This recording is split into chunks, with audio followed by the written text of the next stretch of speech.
കർത്താവായ യേശുക്രിസ്തുവിൻ്റെ നിസ്തുല്യ നാമത്തിൽ ഏവർക്കും സ്നേഹവന്ദനം. പ്രിയ സഹോദരി സഹോദരന്മാരെ, ഈ ഞായറാഴ്ച ഗായക സംഘ ഞായറായി നാം കണക്കാക്കുന്നു. Choir Sunday. Sing through the eyes of faith. ദൈവത്തിലുള്ള നമ്മുടെ അചഞ്ചലമായ വിശ്വാസം അത് നാം സങ്കീർത്തനങ്ങളാലും ഗാനങ്ങളാലും ദൈവത്തിന് അർപ്പിക്കുകയാണ്. അവിടെ നാം ദൈവത്തിൻ്റെ പരമാധികാരത്തെ, സർവശക്തിയെ, ദൈവത്തിൻ്റെ സ്നേഹത്തെ, മനസ്സലിവിനെ, ദൈവം നമ്മോട് ചെയ്ത നന്മകളെ, കൃപകളെ എല്ലാം ഓർത്ത് ദൈവത്തെ പാടി സ്തുതിക്കുകയാണ്. ആരാധനയിൽ ഈ ഗാനങ്ങൾക്ക്, സങ്കീർത്തനങ്ങൾക്ക് വളരെയധികം പ്രസക്തിയുണ്ട്. വലിയ വലിയ കാര്യങ്ങളാണ് ഈ സങ്കീർത്തനങ്ങളിൽ കൂടെ, ഗാനങ്ങളിൽ കൂടെ നാം ദൈവത്തിന് അർപ്പിക്കുന്നത്. ദൈവത്തെ നാം പാടി സ്തുതിക്കുകയാണ്, ദൈവത്തിന് നന്ദി കരയറ്റുകയാണ്. ഇന്ന് പ്രാരംഭമായി 118 സങ്കീർത്തനം നമുക്ക് വായിക്കാം. യഹോവയ്ക്ക് സ്തോത്രം ചെയ്യുവേൻ, അവൻ നല്ലവനല്ലോ, അവൻ്റെ ദയ എന്നേക്കുമുള്ളത്. അവൻ്റെ ദയ എന്നേക്കുമുള്ളത് എന്ന് ഇസ്രായേൽ പറയട്ടെ. അവൻ്റെ ദയ എന്നേക്കുമുള്ളത് എന്ന് അഹരോൻ ഗ്രഹം പറയട്ടെ. അവൻ്റെ ദയ എന്നേക്കുമുള്ളത് എന്ന് യഹോവ ഭക്തർ പറയട്ടെ. ഞെരുക്കത്തിൽ ഞാൻ യഹോവയെ വിളിച്ചപേക്ഷിച്ചു. യഹോവ ഉത്തരമരളി എന്നെ വിശാല സ്ഥലത്താക്കി. യഹോവ എൻ്റെ പക്ഷത്തുണ്ട്, ഞാൻ പേടിക്കുകയില്ല. മനുഷ്യൻ എന്നോട് എന്തു ചെയ്യും? എന്നെ സഹായിക്കുന്നവരോടുകൂടെ യഹോവ എൻ്റെ പക്ഷത്തുണ്ട്. ഞാൻ എന്നെ പകയ്ക്കുന്നവരെ കണ്ട് രസിക്കും. മനുഷ്യനിൽ ആശ്രയിക്കുന്നതിനേക്കാൾ യഹോവയിൽ ആശ്രയിക്കുന്നത് നല്ലത്. പ്രഭുക്കന്മാരിൽ ആശ്രയിക്കുന്നതിനേക്കാൾ യഹോവയിൽ ആശ്രയിക്കുന്നത് നല്ലത്. സകല ജാതികളും എന്നെ ചുറ്റി വളഞ്ഞു.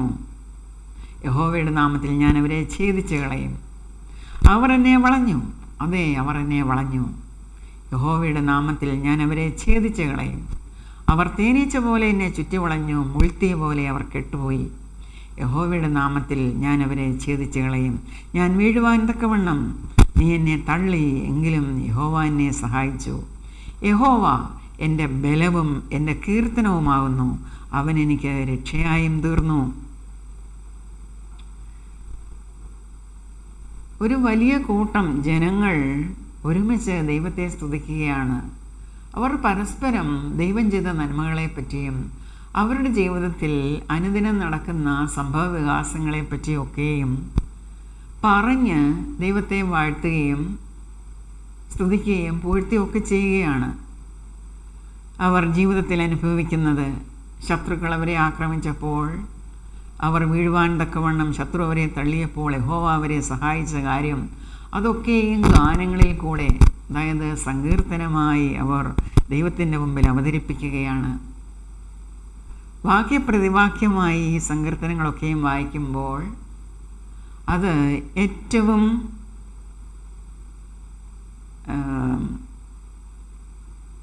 നല്ലതായി നമുക്ക് കാണുവാൻ കഴിയും.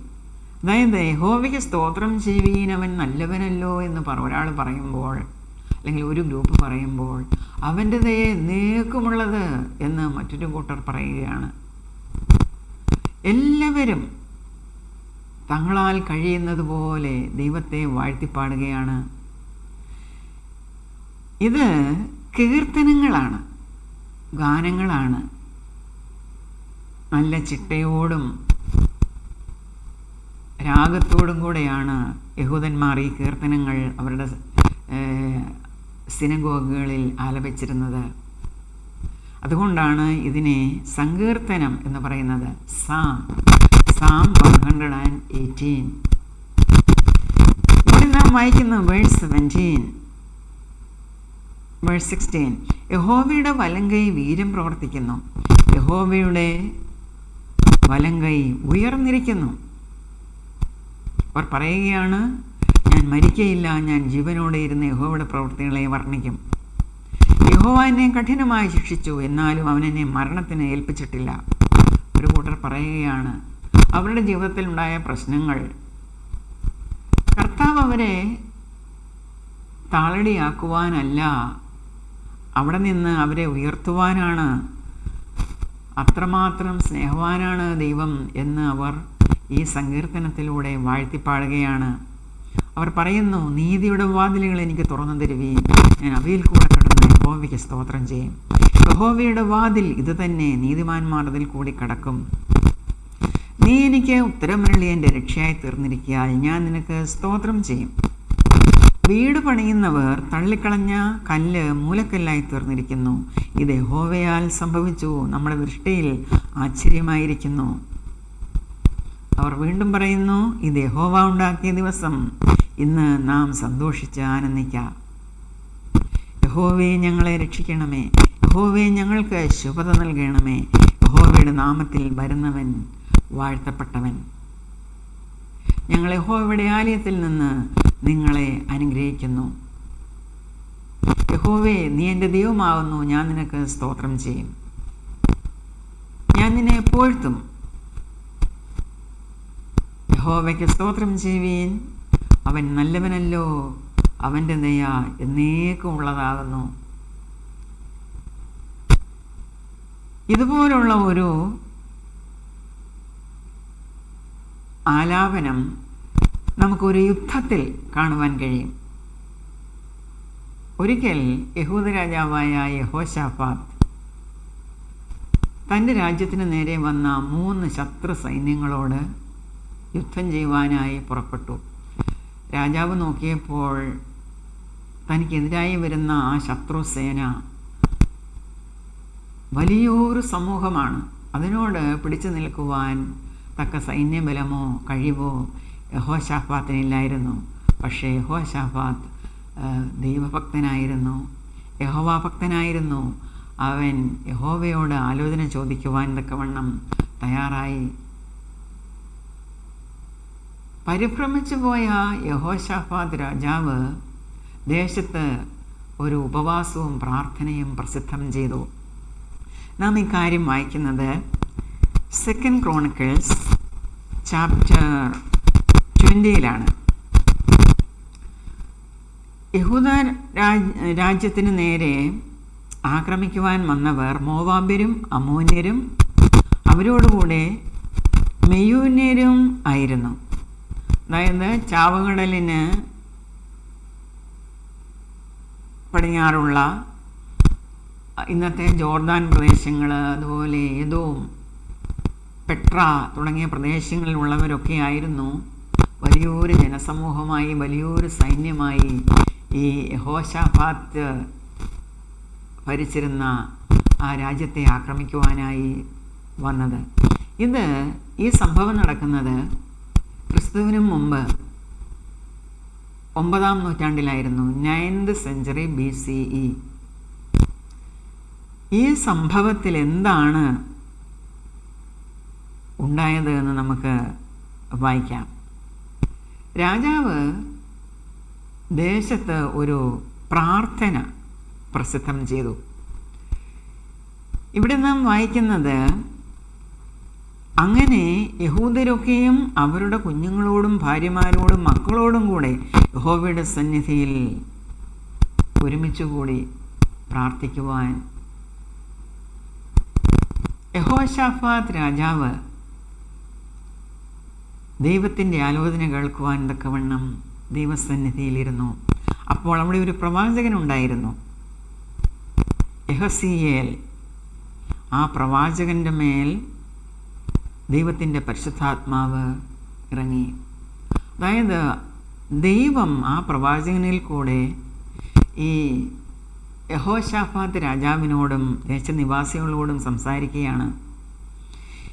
യഹൂദരൊക്കെയും യെരൂശലേം നിവാസികളും യഹോശാഫാത്ത് രാജാവുമായുള്ളവരെ നിങ്ങൾ കേട്ടുകൊള്ളുവീൻ, യഹോവ ഇപ്രകാരം അരുളി ചെയ്യുന്നു, ഈ വലിയ സൈന്യ നിമിത്തം നിങ്ങൾ ഭയപ്പെടരുത്, ഭ്രമിക്കുകയുമരുത്. യുദ്ധം നിങ്ങളുടേതല്ല, ദൈവത്തിൻ്റേതത്രേ. നാളെ അവരുടെ നേരെ ചെല്ലുവീൻ. ഈ പടയിൽ പൊരുതുവാൻ നിങ്ങൾക്ക് ആവശ്യമില്ല. ഇതെന്തോ യുദ്ധമാണ് സഹോദരങ്ങളെ. വലിയൊരു സൈന്യം ഇവരുടെ നേരെ കയറി വരുമ്പോൾ യഹോവയുടെ ആലോചന, യഹോവയെ അന്വേഷിച്ച് ചെന്നവനോട്, ആ രാജാവിനോട് യഹോവ അരുളി ചെയ്യുകയാണ്, ഈ പടയിൽ പൊരുതുവാൻ നിങ്ങൾക്ക് ആവശ്യമില്ല. നിങ്ങൾ സ്ഥിരമായി നിന്ന് യഹോവ നിങ്ങൾക്ക് വരുത്തുന്ന രക്ഷ കണ്ടുകൊള്ളുവീൻ. ഭയപ്പെടരുത്, ഭ്രമിക്കുകയുമരുത്.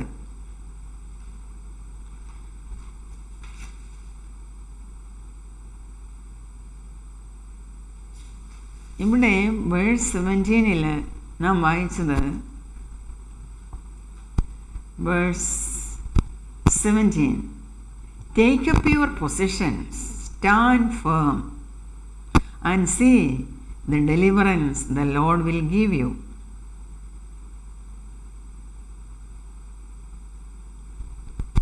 O Judah and Jerusalem, do not be afraid. Do not be discouraged. Go out to face them tomorrow, and the Lord will be with you.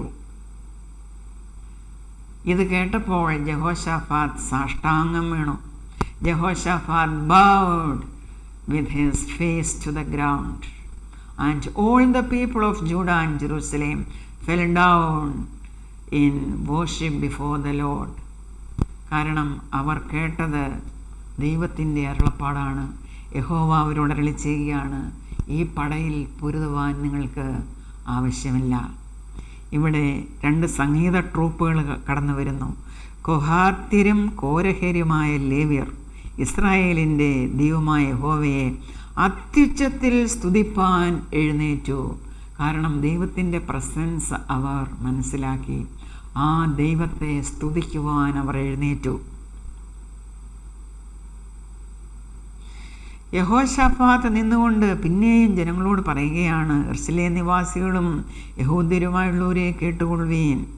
നിങ്ങളുടെ ദൈവമായ യഹോവയെ വിശ്വസിപ്പീൻ, എന്നാൽ നിങ്ങൾ ഉറച്ചു നിൽക്കും, എന്നാൽ നിങ്ങൾ കൃതാർത്ഥരാകും. പിന്നെ എന്താണ് ഈ രാജാവ് ചെയ്തത്?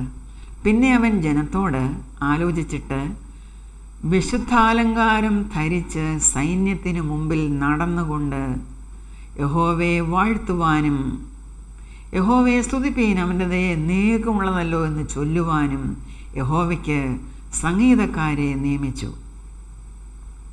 ഒരു വലിയ കൊയർ യുദ്ധത്തിന് സജ്ജമായി.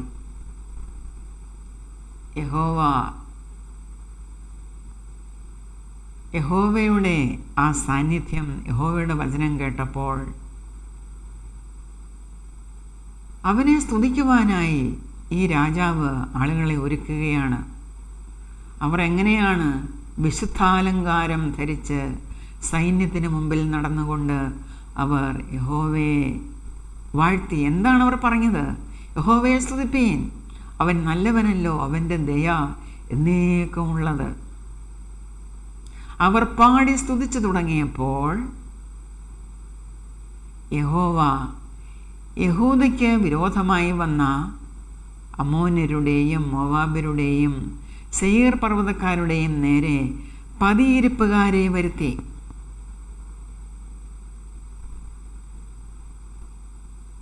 അങ്ങനെ അവർ തോറ്റുപോയി. അമ്മോന്യരും മോവാബ്യരും സെയീർ പർവ്വത നിവാസികളോട് എതിർത്ത് അവരെ നിർമൂലമാക്കി നശിപ്പിച്ചു.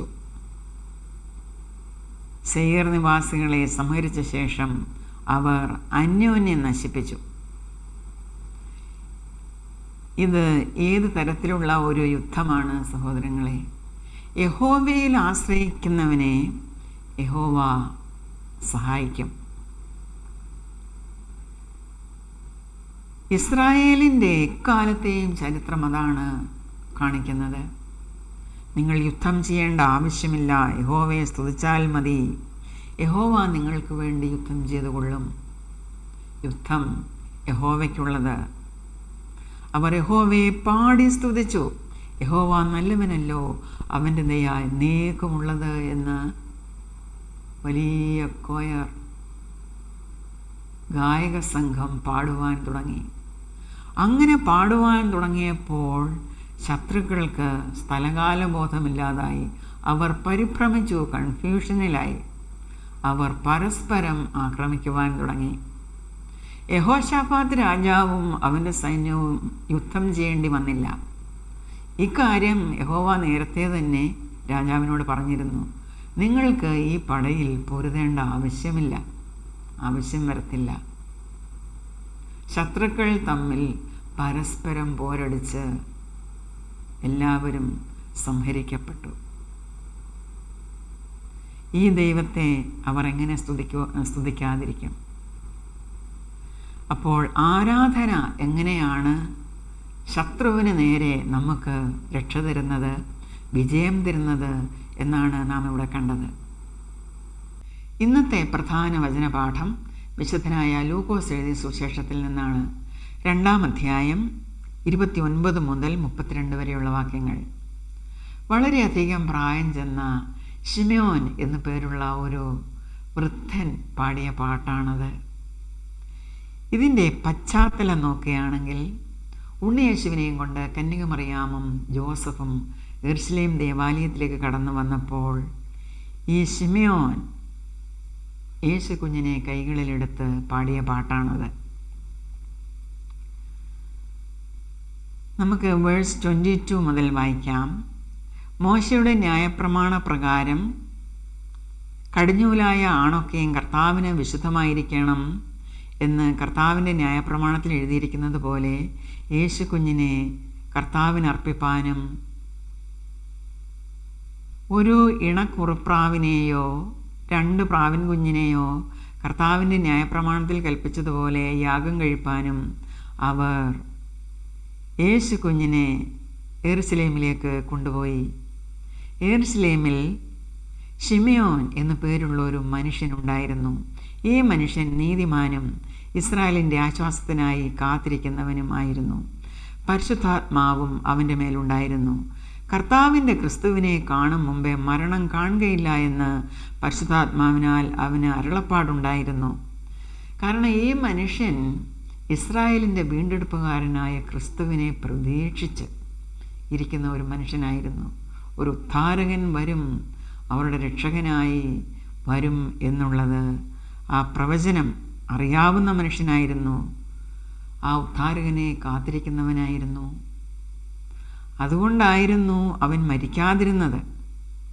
കർത്താവിൻ്റെ ക്രിസ്തുവിനെ കാണും മുമ്പേ മരണം കാണുകയില്ല എന്ന് പരിശുദ്ധാത്മാവിനാൽ ശിമയോന് അരുളപ്പാടുണ്ടായിരുന്നു.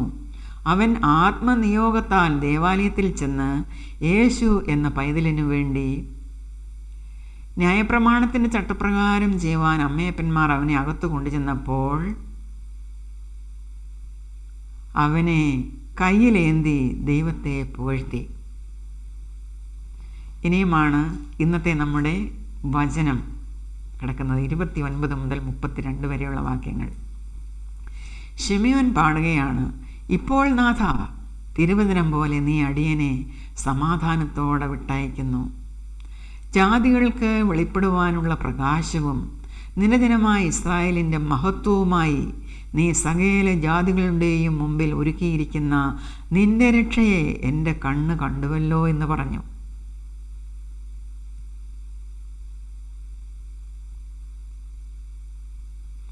ശിമയോൻ ഈ പറയുന്നത് കേട്ടപ്പോൾ കന്യകമറിയാമും ജോസഫും ആശ്ചര്യപ്പെട്ടു. ഒരു വലിയ കാര്യമാണ് ഈ ശിമയോൻ പറഞ്ഞത്. ആ 2-3 വാക്യങ്ങളിൽ അടങ്ങിയിരിക്കുന്നത് എന്താണ്? ഇപ്പോൾ നാഥ, തിരുവചനം പോലെ നീ അടിയനെ സമാധാനത്തോടെ വിട്ടയക്കുന്നു. യേശുവിനെ പറ്റി പറയുകയാണ്. ജാതികൾക്ക് വെളിപ്പെടുവാനുള്ള പ്രകാശം. യേശു ഭൂമിയിൽ മനുഷ്യക്കുഞ്ഞായിട്ട് ഇതാ വന്നിരിക്കുന്നു. ജാതികൾക്ക് വെളിപ്പെടുവാനുള്ള പ്രകാശമാണവൻ. നിന്റെ ജനമായ ഇസ്രായേലിൻ്റെ മഹത്വമാണവൻ.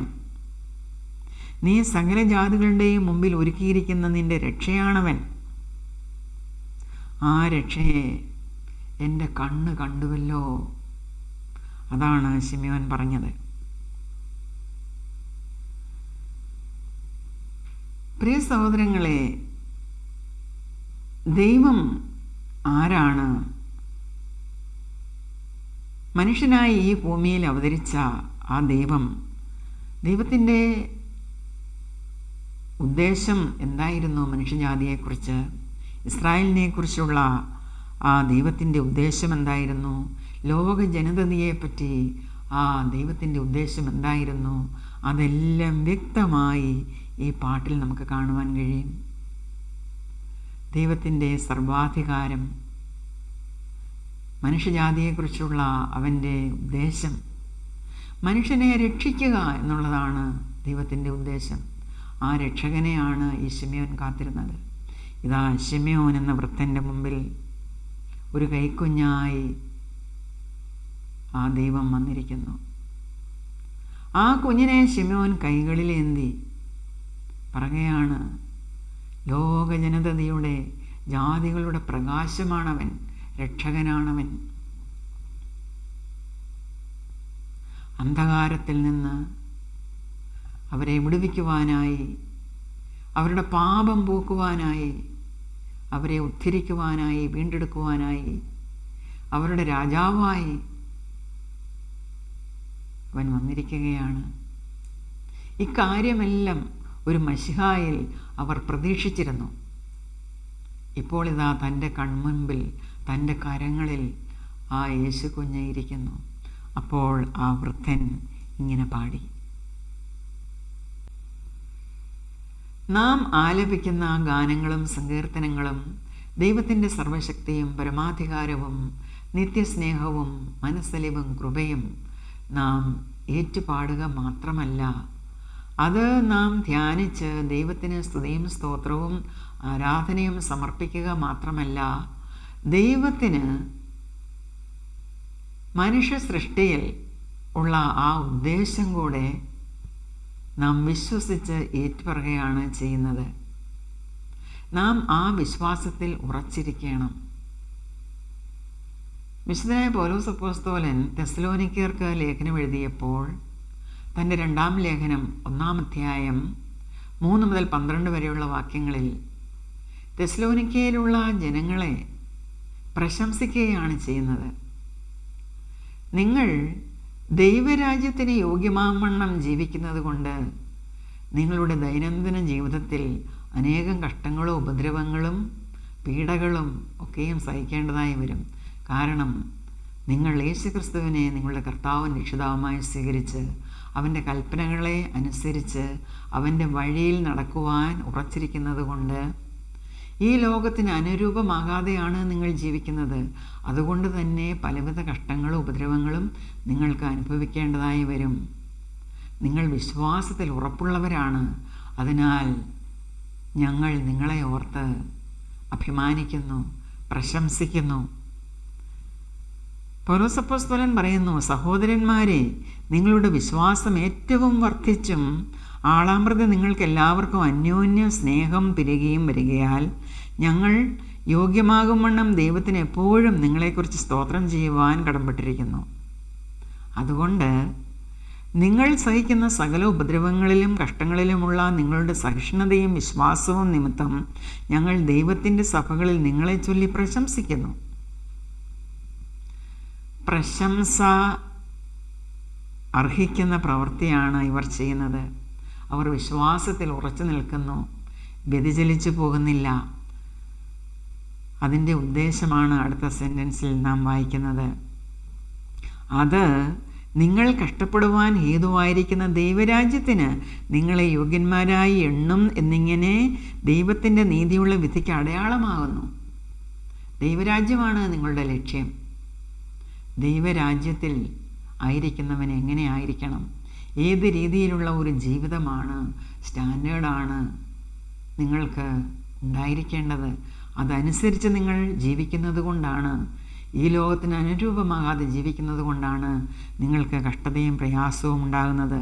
പക്ഷേ നിങ്ങൾ അതിൽ നിന്നും വ്യതിചലിക്കുന്നില്ല. അതിനാൽ നിങ്ങളെ ഓർത്ത് ഞാൻ മറ്റ് സഭകളിൽ നിങ്ങളെ ചൊല്ലി പ്രശംസിക്കുന്നു എന്നാണ് നമ്മുടെ വായിച്ചത്. അടുത്തതായി സ്ലിഹ പറയുകയാണ്, കർത്താവായ യേശു തൻ്റെ ശക്തിയുള്ള ദൂതന്മാരുമായി സ്വർഗത്തിൽ നിന്ന് അഗ്നിജ്വാലയിൽ പ്രത്യക്ഷനായി ദൈവത്തെ അറിയാത്തവർക്കും നമ്മുടെ കർത്താവായ യേശുവിൻ്റെ സുവിശേഷം അനുസരിക്കാത്തവർക്കും പ്രതികാരം കൊടുക്കുമ്പോൾ നിങ്ങളെ പീഡിപ്പിക്കുന്നവർക്ക് പീഡയും പീഡ അനുഭവിക്കുന്ന നിങ്ങൾക്ക് ഞങ്ങളോടുകൂടി ആശ്വാസവും പകരും. അത് ദൈവസന്നിധിയിൽ നീതിയല്ലോ. ഈ ഒരു വലിയ പ്രത്യാശയാണ് പൗലോസ്ലീഹ അവർക്ക് കൊടുക്കുന്നത്. കർത്താവായ യേശു ക്രിസ്തു തൻ്റെ ശക്തിയുള്ള ദൂതന്മാരുമായി സ്വർഗത്തിൽ നിന്ന് ഇറങ്ങി വരുന്നു. അപ്പോൾ നിങ്ങളെ പീഡിപ്പിച്ചവർക്ക് അവൻ പ്രതികാരം കൊടുക്കും, പീഡ സഹിച്ച നിങ്ങൾക്കോ ആശ്വാസം നൽകും.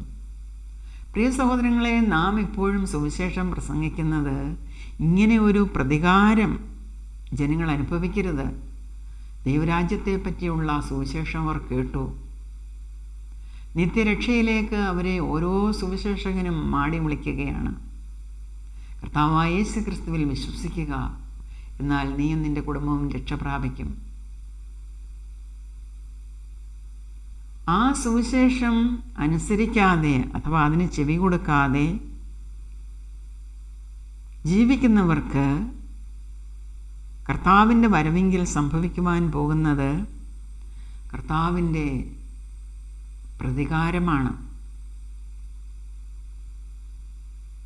പക്ഷേ പീഡ അനുഭവിക്കുന്ന നിങ്ങൾക്കോ അവൻ്റെ സന്നിധിയിൽ ആശ്വാസവും ലഭിക്കും. തുടർന്ന് സ്ലിഹ പറയുന്നു, ആ നാളിൽ അവൻ തൻ്റെ വിശുദ്ധന്മാരിൽ മഹത്വപ്പെടേണ്ടതിനും ഞങ്ങളുടെ സാക്ഷ്യം നിങ്ങൾ വിശ്വസിച്ചതുപോലെ വിശ്വസിച്ച എല്ലാവരിലും താൻ അതിശയ വിഷയമാകേണ്ടതിനും വരുമ്പോൾ. യേശുക്രിസ്തുവാണ് അതിശയ വിഷയം. എല്ലാവർക്കും അവൻ അതിശയ വിഷയമാണ്. He is wonderful. അവൻ അതിശയ വിഷയമാണ്. അവൻ തൻ്റെ വിശുദ്ധന്മാരിൽ മഹത്വപ്പെടേണ്ടതിനും നമ്മിൽ അവൻ മഹത്വപ്പെടുകയാണ് ചെയ്യുന്നത്.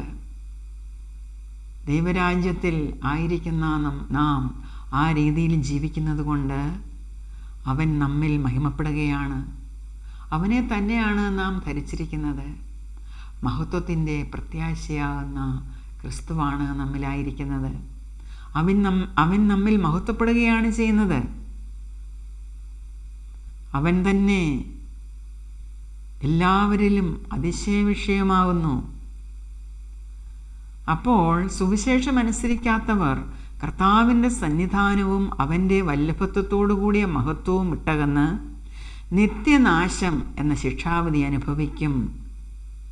അതുകൊണ്ട് ഞങ്ങൾ നമ്മുടെ ദൈവത്തിൻ്റെയും കർത്താവായ യേശു ക്രിസ്തുവിൻ്റെയും കൃപയാൽ നമ്മുടെ കർത്താവായ യേശുവിൻ്റെ നാമം നിങ്ങളിലും നിങ്ങൾ അവനിലും മഹത്വപ്പെടേണ്ടതിന് നമ്മുടെ ദൈവം നിങ്ങളെ തൻ്റെ വിളിക്ക് യോഗ്യന്മാരായി എണ്ണി സൽഗുണത്തിലുള്ള സകല താല്പര്യവും വിശ്വാസത്തിൻ്റെ പ്രവൃത്തിയും ശക്തിയോടെ പൂർണ്ണമാക്കി തരയണം എന്ന് നിങ്ങൾക്ക് വേണ്ടി എപ്പോഴും ഞങ്ങൾ പ്രാർത്ഥിക്കുന്നു.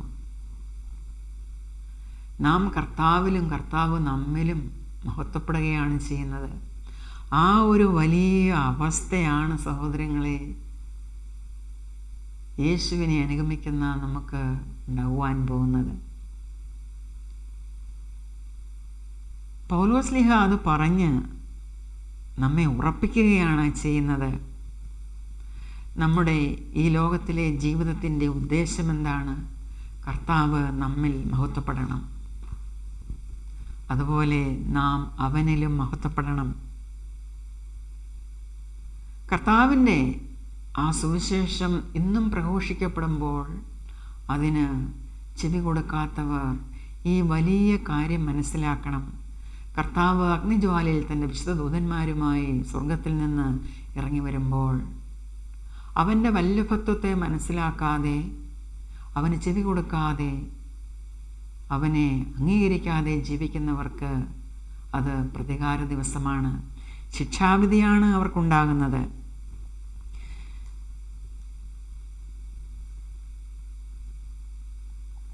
വേഴ്സ് 5 ഞാൻ ഒന്നുകൂടെ വായിക്കാം. All this is evidence that God's judgment is right, and as a result, you will be counted worthy of the kingdom of God for which you are suffering. God is just. He will pay back trouble to those who trouble you and give relief to you who are troubled, and to us as well. This will happen when the Lord Jesus is revealed from heaven in blazing fire with his powerful angels. He will punish those who do not know God and do not obey the gospel of our Lord Jesus. They will be punished with everlasting destruction and shut out from the presence of the Lord and from the majesty of his power on the day he comes to be glorified in his holy people and to be marveled at among all those who are believed. This includes you because you believed our testimony to you. നാം ഈ വേദവചനം ഇന്ന് പഠിക്കുമ്പോൾ ഏറ്റവും പ്രധാനമായി മനസ്സിലാക്കേണ്ടത് ദൈവവചനം കേൾക്കാത്തവർ, ദൈവത്തെ അനുസരിക്കാത്തവർ, എന്തിനാണ് ദൈവം മനുഷ്യനായി ഭൂമിയിൽ വന്നത് എന്ന് വിശ്വസിക്കാത്തവർ, അവൻ്റെ വചനം കേട്ടിട്ടും അത് തിരസ്കരിക്കുന്നവർ, അങ്ങനെയുള്ളവർക്ക് വരുവാൻ പോകുന്നത് everlasting destruction.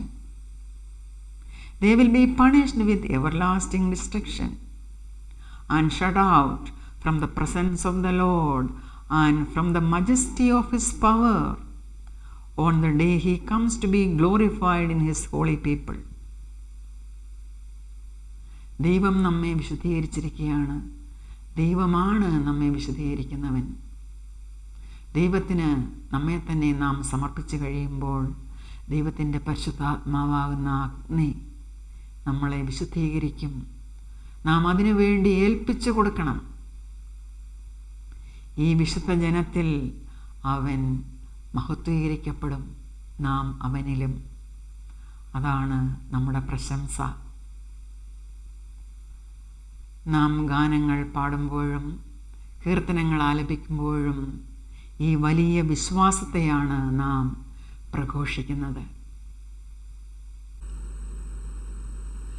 നമുക്ക് വേണ്ടി വൻകാര്യങ്ങളെ ചെയ്ത ഈ ദൈവത്തിന് ഒരു ഗാനത്തിലൂടെ നമുക്ക് മഹത്വം അർപ്പിക്കാം. സ്വന്തം പുത്രനായ യേശുക്രിസ്തുവിനെ തരുവാൻ തക്കവിധം ഈ ലോകത്തെ സ്നേഹിച്ച് പാപങ്ങൾക്ക് പ്രായശ്ചിത്തം വരുത്തി തന്നിൽ വിശ്വസിക്കുന്ന ഏവർക്കും സ്വർഗരാജ്യപ്രവേശനം സാധ്യമാക്കിയതിനാൽ തന്നെ ഈ ദൈവത്തെ നമുക്ക് വാഴ്ത്തിപ്പാടാം. യേശുക്രിസ്തുവിൻ്റെ രക്തത്താലുള്ള ഈ വീണ്ടെടുപ്പ് വിശ്വസിക്കുന്ന ഏത് കൊടും പാപിക്കും അവൻ പാപമോചനം നൽകുന്നു. ഈ നിത്യരക്ഷയിലുള്ള നമ്മുടെ സന്തോഷമാണ് നാം പാടുന്നത്. To God be the glory, great things he hath done. So loved he the world that he gave us his Son, who yielded his life an atonement for sin, and opened the life gate that all may go in. Praise the Lord, praise the Lord, let the earth hear his voice. Praise the Lord, praise the Lord, let the people rejoice. Oh, come to the Father through Jesus the Son, and give him the glory, great things he hath done. Oh, perfect redemption, the purchase of blood, to every believer the promise of God.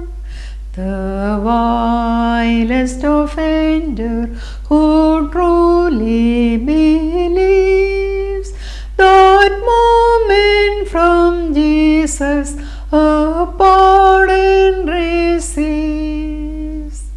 Praise the Lord, praise the Lord, let the earth hear His voice.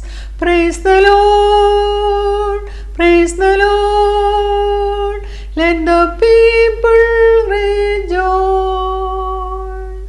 Oh, come to the Father through Jesus the Son, and give Him the glory, great things He hath done.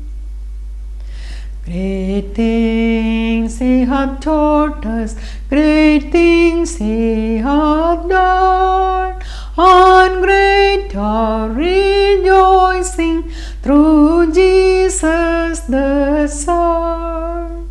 But purer and higher and greater will be our wonder, our worship, when Jesus we see.